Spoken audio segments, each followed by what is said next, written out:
I found the receipt when his wallet slipped out of his coat and hit the hardwood with a dull, final sound.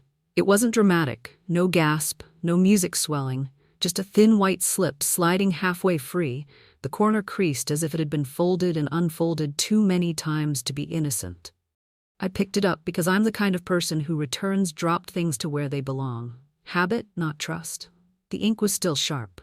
A ring. Size noted. Date from 2 days ago. The store name sat there calmly, like it had every right to exist in my life. It didn't. Daniel was in the kitchen, humming, grinding coffee beans the way he did on mornings he felt in control. The smell bloomed, dark roast, familiar, safe. I stood in the doorway with his wallet open in my hands and felt something tighten, not in my chest but lower. A steadier place, a place that knew math. "You want a cup?" he called, not turning around. "Sure," I said. My voice sounded like mine. I slid the receipt back exactly where I'd found it, folded along the same tired line, and closed the wallet. When I placed it on the console, I noticed the scuff on the leather I'd asked him to fix last winter. He never did. He fixes what matters to him. He handed me a mug and kissed my cheek, careful not to smudge the lipstick I rarely wore on weekdays. I watched his eyes flick to my hands, then away. He was relaxed. That told me more than any confession could have. "Busy day?" I asked. "Board prep," he said. "Late one." I nodded. Late was a flexible word in our house. It bent to fit whatever shape he needed. On the walk down Columbus Avenue, I counted steps the way I do when I need quiet. The city was awake but polite. Delivery trucks idling, a woman arguing with her earbuds, a man balancing 2 dogs and a coffee. Normal life intact. My phone buzzed in my coat pocket and I ignored it until the vibration stopped. I didn't want witnesses to the moment. At the cafe, I ordered what I always order.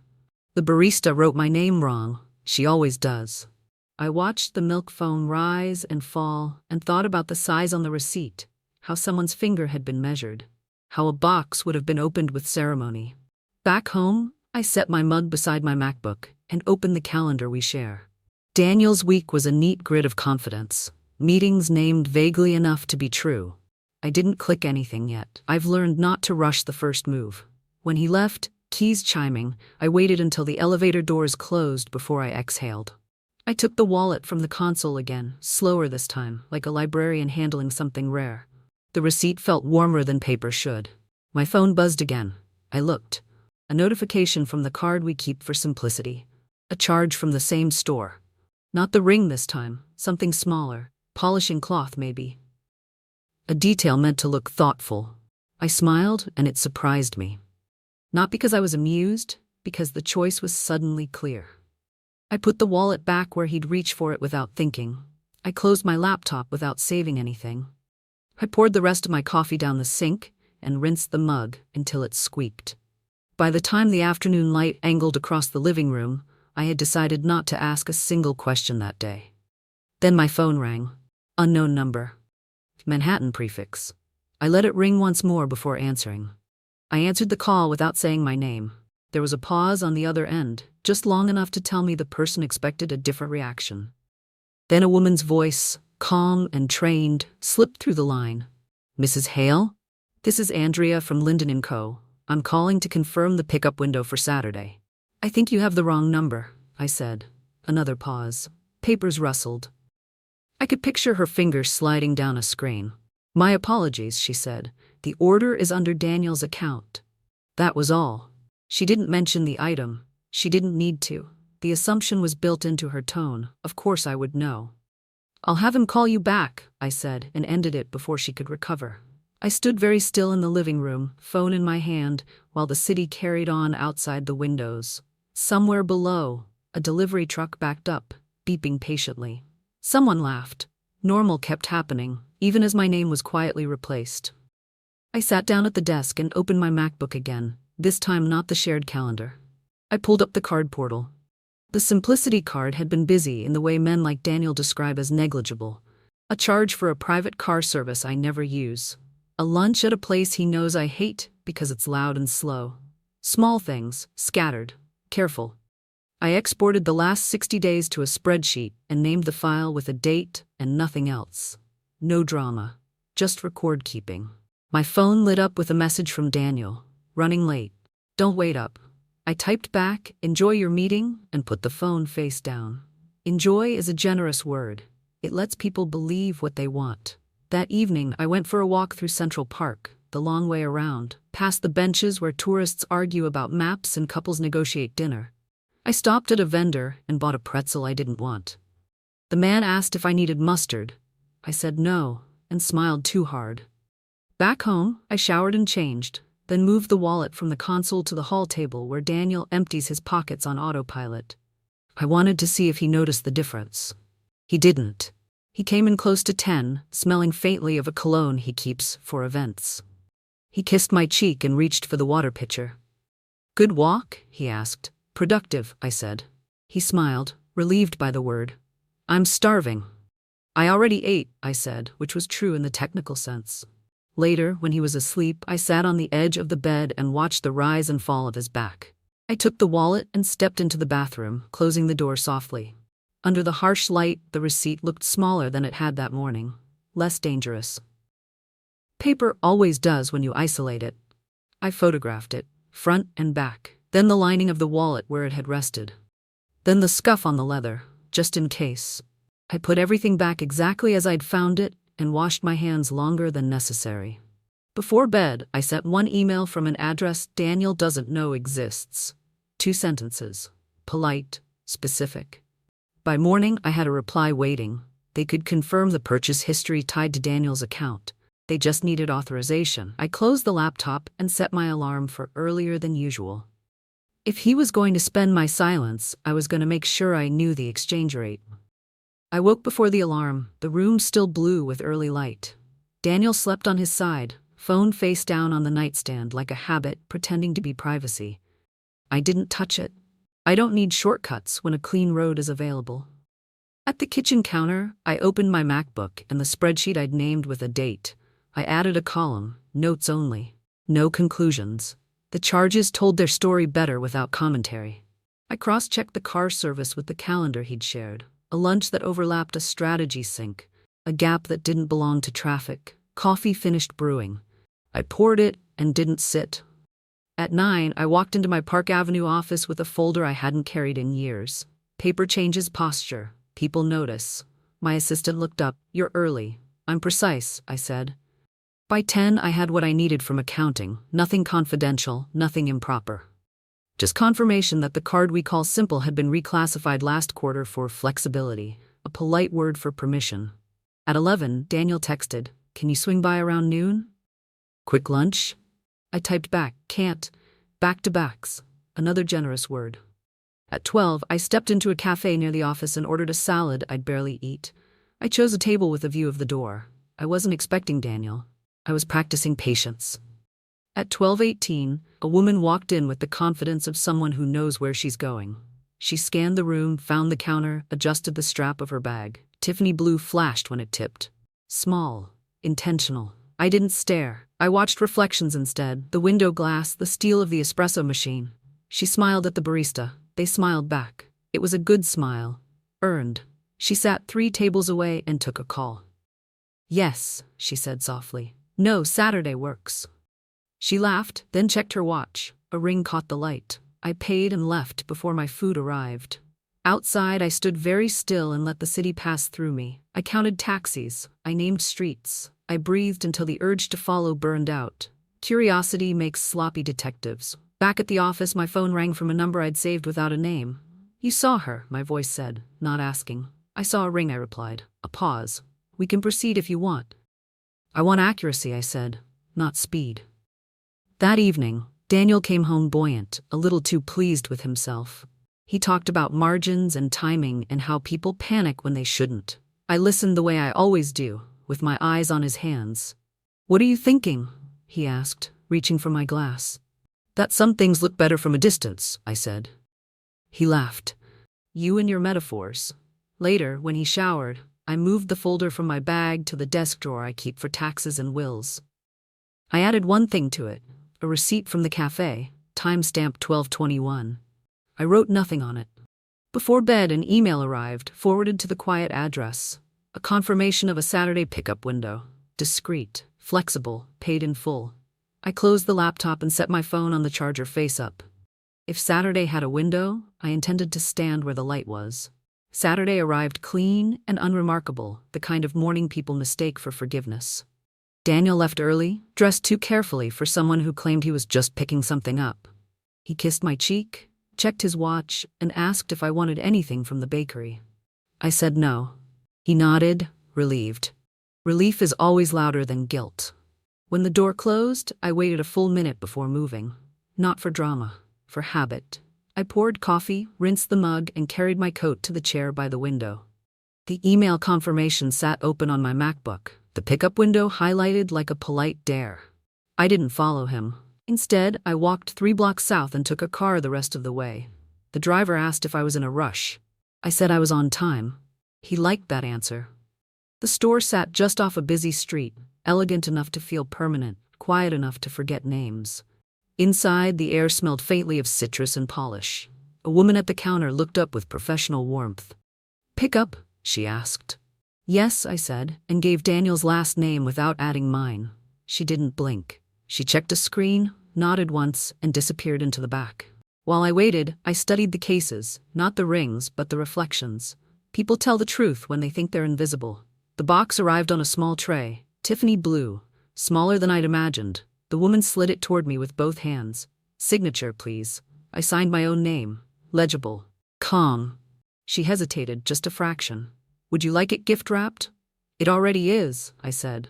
Outside, I stood on the sidewalk with the box in my bag and felt nothing I could name. The city moved around me like a system that didn't care. That helped. I took the box home and placed it on the dining table, then sat across from it and opened my laptop. I photographed the receipt number inside the lid, the serial card, the timestamp on my phone. I saved everything to the dated folder and closed it. Daniel texted at noon. "All set. Running late." I typed back, "Drive safe." He came home an hour later, buoyant again, the edge of the day smoothing him. He set his keys down and paused when he saw the box. "What's that?" he asked. "Yours," I said. He stared, a beat too long. "What do you mean?" I picked it up, I said. "Saved you the trip?" His face did something small and private. "You went there?" "Yes," he laughed, then stopped. "You weren't supposed to." "Supposed to is a suggestion," I said, "not a rule." He reached for the box and then didn't. "It's not what you think." "I haven't told you what I think," I said. Silence stretched. He filled it with air. "It's complicated." "I know," I said. "That's why I kept the paperwork." His eyes flicked to the desk, to the drawer. "Helen," he said softly, trying a different key. "Let's talk." "We will," I said. "Not today." That night I slept in the guest room. In the morning there was an email waiting from compliance, brief and exact. They were opening a review. They wanted dates. I smiled into the quiet kitchen and wrote back with a list that fit neatly on one page. The review didn't arrive like a siren. It arrived like a calendar invite. Daniel's phone chimed while he was shaving. I knew because he cursed softly, the way he does when something interrupts his reflection. He walked into the kitchen with a towel around his neck, screen locked, smile rehearsed. "Internal housekeeping," he said before I asked. "Routine." "Everything is," I said, stirring oatmeal I wouldn't finish. He ate standing up, restless, checking his watch. "They want a timeline, vendors, any gifts tied to client work." "That sounds thorough," I said. He kissed my forehead and left his bowl in the sink. I washed it immediately. Small closures help. By mid-morning, my quiet inbox filled itself. Compliance asked for clarification on dates. Accounting asked for authorization boundaries. Legal asked nothing, which told me they were already reading. I answered only what I was asked, exactly as asked. I attached the photographs, the receipt numbers, the pickup confirmation. I did not attach feelings. At lunch, I met my ally 2 blocks from my office, a place chosen for its noise. She arrived late, which was the point. "They're nervous," she said, not greeting me. "Not about the ring, about the overlap." "Overlap is where systems break," I said. She smiled thinly. "Your husband is talented. He'll argue intent." "He always does," I said. "He's better at it than I am." "That's why you shouldn't," she said. "Let the documents speak." They were already speaking. That afternoon, Daniel called twice. I let the second ring longer than the first. When I answered, he went straight to warmth. "Can we reset?" he asked. "Dinner. Just us." "Not tonight," I said. A pause. "You're doing this on purpose." "I'm doing it on schedule," I said, and ended the call. He came home early, agitated, the house suddenly too quiet for him. He tried the guest room door, found it locked, and stood there longer than necessary. At dinner, he picked at his food. They asked about Saturday, he said. I know, I said. They asked who authorized the purchase. I know. His fork stopped. Did you? I picked it up, I said. I didn't authorize it. That's not fair, he said quickly. You made it look. I didn't make it look like anything, I said. I kept it from looking worse. He pushed his chair back, standing. You're setting me up. No, I said. I'm documenting. That night, an email arrived with a subject line that didn't need emphasis. Interim measures. The words were neutral. The effect was not. Daniel read it twice, then a third time slower. He sank onto the sofa, towel abandoned, hair still damp. They're freezing discretionary spend, he said. For now, I said. They can't do this, he said, and then quieter. They can. I watched him learn a new posture. In bed, alone, I opened the dated folder and added one more item, the interim notice, saved as a PDF. I named it with the same care as the others. Before sleep, my phone buzzed, a message from a number I recognized without saving. She wrote only, "Did you get it?" I typed back, "Yes." A second bubble appeared, then disappeared. I set the phone down and turned off the light. The system had started moving. It doesn't stop for apologies. The freeze changed the weather in the apartment. Daniel moved more slowly, like a man adjusting to thinner air. He stopped whistling in the mornings. He folded his jacket twice before leaving, as if neatness could substitute for control. When he spoke, he chose smaller words. "Compliance wants a call," he said, careful. "Just to clarify." "Clarify what?" I asked. "Intent," he said. "Context." "Those are expensive," I said. "You'll need receipts." He smiled at that, reflexively, then realized the smile didn't land. "You're enjoying this." "I'm observing," I said. "There's a difference." He left without his watch. By noon, my inbox held a request that read like an invitation. A voluntary conversation, confidential. Flexible scheduling. They always write flexible when they want you to underestimate the room. I replied with a time and asked for the dial-in. I didn't ask who would be on the line. The call began on time. Two voices. One familiar from compliance. One that introduced himself from legal without warmth. They asked Daniel to speak first. He did what he does best. He framed, he contextualized, he leaned on good faith and long relationships. He mentioned pressure and pace. He used my name once like a talisman. When they asked about the ring, he paused. "A personal purchase," he said. "Unrelated." "And the timing?" legal asked. "A coincidence." "And the pickup?" compliance asked. "A misunderstanding." They asked about Saturday again. He answered faster this time, which was the mistake. Speed creates seams. I waited. When it was my turn, I didn't speak about marriage. I spoke about process. I didn't authorize the purchase, I said. I retrieved it to prevent misclassification. I documented the chain. "Did you know who it was for?" legal asked. "I know who it wasn't for," I said. Silence did its work. After the call, Daniel paced. He opened a cabinet, closed it, opened it again. "You could have helped me," he said. "You chose not to." "I helped the system," I said. "It's better at this than I am." That evening, he cooked. An olive branch with too much salt. He poured wine and didn't drink it. He tried a new tone. "Let's fix this," he said. "I'll step back. We'll reset accounts. We'll be careful." "Careful comes before," I said. "Not after." He nodded, absorbing the lesson like a bruise. Later, I found the watch on the hall table and placed it where he keeps things he wants to remember. He didn't notice. The next morning, a courier arrived with a thin envelope addressed to Daniel. No logo, just wait. He opened it with me watching. A notice of expanded scope, additional transactions under review, a request for devices. "They want my phone," he said. "They want timelines," I said. "Phones tell time." He sat down. My phone buzzed once. A single line from compliance. "Thank you." "This helps," I replied with one word. "Anytime." When Daniel went to shower, I moved the dated folder to a cloud drive and shared access with counsel. I named the folder again, same date, same care. Outside, sirens moved east, then faded. The city kept count. I packed a small overnight bag and set it by the door, not to leave, but to make the point visible. He saw it and said nothing. That night, an email arrived from legal with an attachment titled Preservation Hold. I saved it. There are moments when leverage becomes momentum.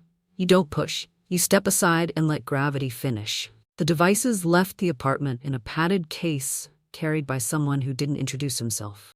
Daniel watched from the doorway, jaw tight, hands empty. When the elevator doors closed, the quiet felt official. "They can't keep them long," he said to the room. "This is procedural." "Procedures have calendars," I said. "They keep time better than people." He didn't go to the office that day.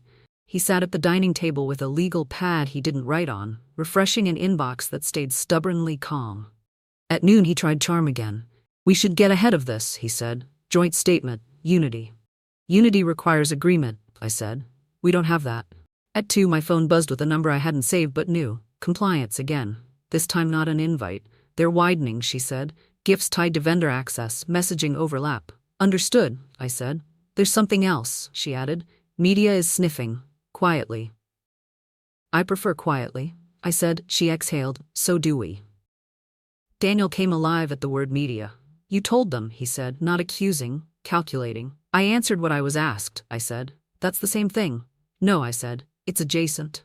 He laughed once, sharp. "You're enjoying the semantics." "I'm avoiding them," I said. That evening, I went to a fundraiser I'd planned to skip. Black dress, comfortable shoes. I spoke to 3 people I trust and said nothing new. I listened. Listening is a form of insurance. Someone asked after Daniel. I said he was busy. Busy is another generous word. When I got home, Daniel was packing his gym bag like it mattered. "I'll stay at the club," he said. "Just for a night." "Take what you need," I said. He stopped. "Are you throwing me out?" "I'm reducing variables," I said. He left with the bag half full. An hour later, the email arrived, brief, precise. "Administrative leave, effective immediately. Access suspended pending review." I forwarded it to the quiet address and saved it to the dated folder. My phone lit up with a message I hadn't expected. A name I'd seen only once, attached to an agency website. "Can we talk?" I waited a minute before replying. Then I wrote, "Tomorrow." 15 minutes. She answered instantly, "Thank you." I slept well for the first time in weeks. In the morning, the city looked sharper. I walked to the cafe and ordered something sweet. The barista wrote my name right. Progress comes in strange units. At noon, I met her in a glass-walled lobby where reflections outnumber faces. She was younger than I remembered, careful with her hands, ring conspicuously absent. "I didn't know about the accounts," she said quickly. "I didn't ask," I said. She swallowed. "They told me to cooperate." "Good advice," I said. She slid a folder across the table. Emails, schedules, a receipt I hadn't seen. "I want this over," she said. "So do I said, and meant it. As we stood, her phone buzzed. She glanced, then looked up, pale. "They're calling me now," she said. "Answer," I said. "Time prefers honesty." When I left the building, a light rain had started, fine enough to ignore.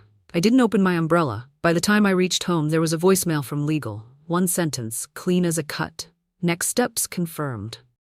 I put the overnight bag back in the closet and closed the door. There are points after which distance stops being a strategy and becomes a fact. The meeting was scheduled for 90 minutes and ended in 43. Daniel arrived early, which used to mean confidence. Now it meant fear rehearsed into punctuality. He chose a chair with his back to the window and kept his hands flat on the table, palms down, like he was grounding himself. Legal opened with dates. Compliance followed with diagrams. No one raised a voice. No one needed to. When they reached the messages, Daniel stopped taking notes. "These are fragments," he said. "Context matters." "Context is cumulative," legal replied. "Fragments add up." They asked him to explain the overlap, vendor access, personal gifts, timing. He tried once, then twice, then stopped trying. Silence carries weight when the room is trained to hear it. They turned to me last. "Do you wish to add anything?" Compliance asked. I did not speak about marriage. I did not speak about betrayal. I spoke about sequence. I preserved materials when I understood there might be misclassification, I said.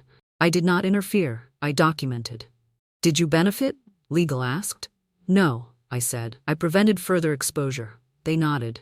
Notes were made. The clock moved. At minute 42, legal closed the folder. "Thank you. We'll proceed." Outside the room, Daniel leaned against the wall like it might argue for him. "You didn't have to be so precise," he said. "Precision is what I do," I said. He laughed without humor. "You're dismantling me." "No," I said. "I stopped holding things together for you." He watched me leave. By afternoon, the building had learned the news in the way buildings do, quietly, through elevators and lowered voices. I went back to my office and closed the door. I drank water. I answered emails unrelated to any of it. Normal is a discipline. At 5, a courier brought another envelope. This one was thicker. Findings. Preliminary. Language careful enough to be final. Daniel called once. I didn't answer. He texted, please. I replied with a single word, tomorrow. That night I cooked for myself and ate standing up. I slept without waking. In the morning the city felt finished with the argument. I walked past a jewelry store window and didn't slow. I passed the cafe and ordered tea instead of coffee. Small substitutions accumulate. At 10, legal sent a calendar invite titled Resolution Options. I forwarded it to counsel and saved it to the dated folder. At 11, Daniel arrived at the apartment with a paper bag and an apology he had practiced. I'm sorry, he said, and waited. For what? I asked. For everything, he said. That's not an answer, I said. He nodded, chastened by specificity. For using my position to smooth things I shouldn't have. For lying when I could have stopped. I let the silence finish the sentence he didn't say. They're offering terms, he said. If I cooperate. They usually do, I said. He looked at the dining table where the box had once sat. What do you want? I considered the question the way you consider weather. Clarity, I said, and separation. He exhaled long and thin. Financially? Immediately, I said. He nodded. I'll sign. He left the pen on the table when he went. By evening, the resolution invite had become a packet. By night, it had become a draft. I read it once, then again. I marked nothing. There is a moment when leverage becomes choice. You don't announce it. You act like it was always obvious. The announcement didn't use Daniel's name. It never does at this stage.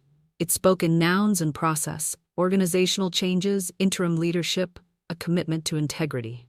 The email landed in my inbox at 8:07 a.m., copied wider than the others, wide enough to travel without fingerprints. Daniel called at 8:09. I let it ring. At 8:12, my assistant knocked.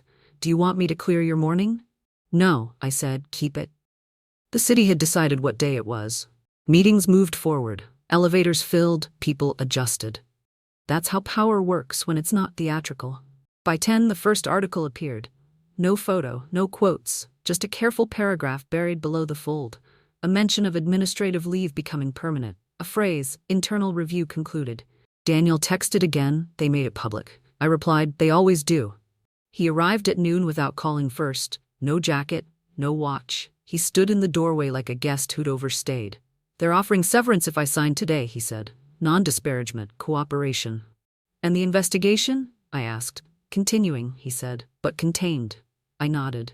Containment is the last illusion. He looked around the apartment, as if inventory might argue on his behalf.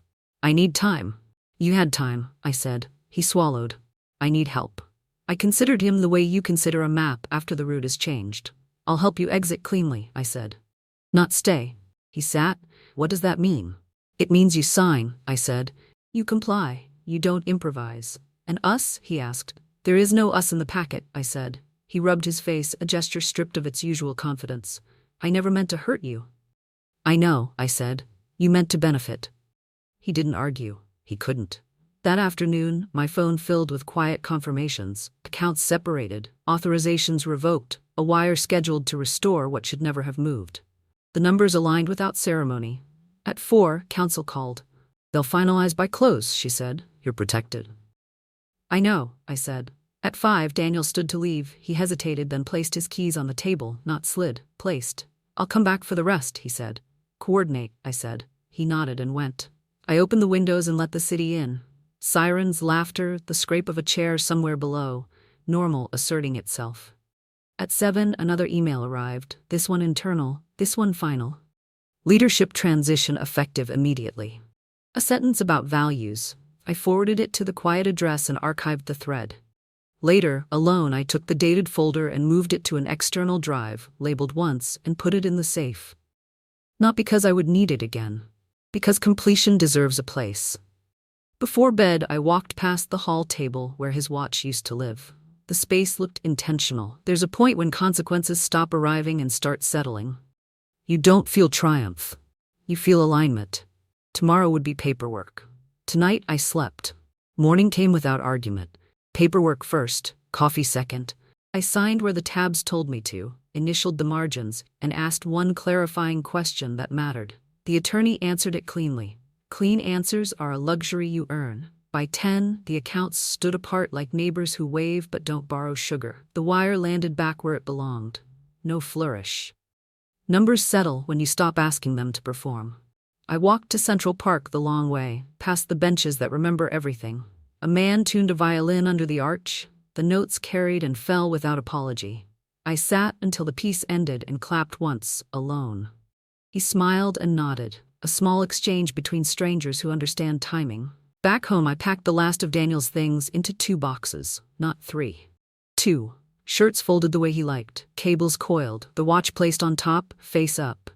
I labeled nothing. Labels invite conversation. At noon, he arrived with a neutral face and a practice posture that didn't fit anymore. He didn't argue. He didn't plead. He lifted the boxes and paused. "I'm leaving the city," he said. "Cities notice," I said. He almost smiled. Almost. When the door closed, I stood still until the elevator finished its descent. Then I opened the windows and let the apartment choose its own temperature. In the afternoon, I met my ally for tea. We talked about books and a lecture series she'd been meaning to attend. When the subject drifted toward what had happened, she stopped herself. "You did it right," she said. "I did it accurately," I said. Accuracy ages well. By evening, the sky went copper and then clear. I cooked something simple and ate at the table instead of the counter. I left one chair empty and didn't fill it with objects. A message arrived from an unfamiliar number. A museum opening next week. An invitation forwarded by someone who knows how to choose rooms. I typed back, maybe. Maybe is an honest word.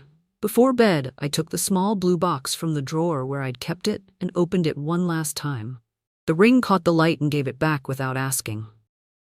I closed the lid and placed the box in an Amazon carton with old cables and instruction manuals, things that once mattered because someone told you they did.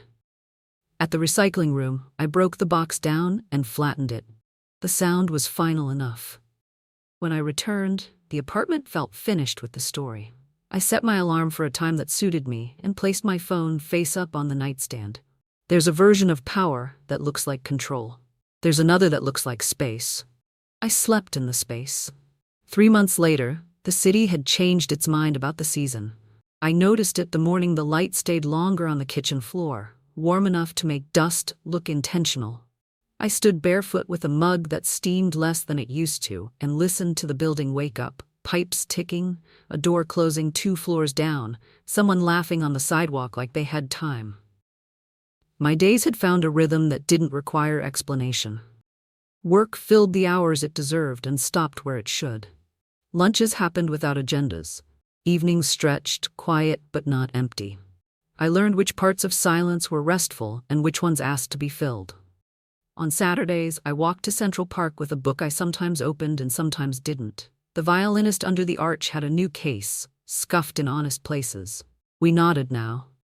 Familiarity doesn't always need names. The museum invitation became a visit, then a habit. Rooms with high ceilings and patient art taught me how to stand still again. I met people who spoke softly about big things and laughed at small ones. No one asked me to summarize the past. It stayed where it belonged. One afternoon, I found the spreadsheet I'd once named with a date. I didn't delete it. I archived it. There's a difference between erasing and placing something down. At home, the apartment had learned my preferences. One chair stayed empty because I liked the space it made. The windows opened when I wanted air, not permission. I cooked with fewer recipes and better instincts. A message came in from time to time, updates I no longer needed to read closely. They grew shorter, then stopped. Systems finish their work when you let them. On a warm evening, I stood on the balcony and watched the city rearrange itself for night. Lights came on. Conversations floated up and disappeared. I thought about the woman I had been when the receipt slid onto the floor, and I didn't scold her. She had done what she could with what she knew. I finished my tea and went inside. Some endings announce themselves. Others settle in quietly and make room. I turned off the light and let the room hold its shape.